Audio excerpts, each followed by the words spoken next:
og som er en del af kongeriget Danmark. Hvis det her handler om sikkerhed i Arktis.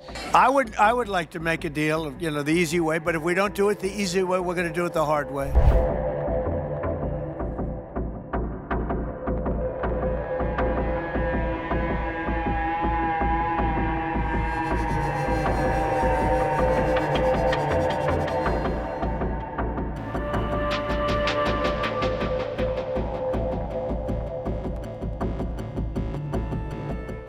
Grønland vil ikke være en del af USA.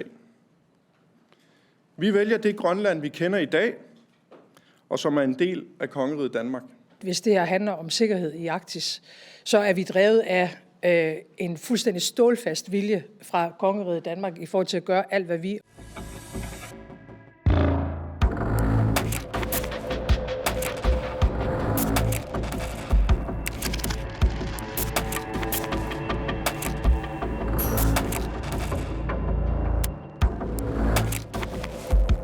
overhovedet kan for at sikre det sikkerhedspolitiske.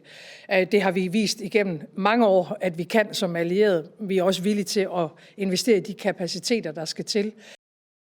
Jeg synes, vores interne forhold i det fællesskab, vi har nu, det er jo sådan noget, vi løbende drøfter og har gjort hele tiden. Men tiden lige nu er til at stå sammen.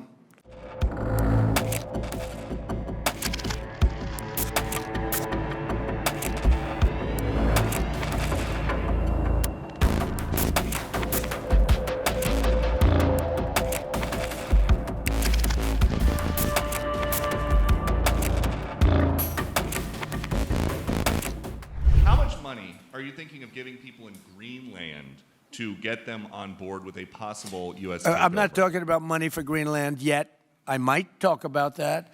But right now, we are going to do something on Greenland, whether they like it or not, because if we don't do it, Russia or China will take over Greenland, and we're not going to have Russia or China as a neighbor. Okay?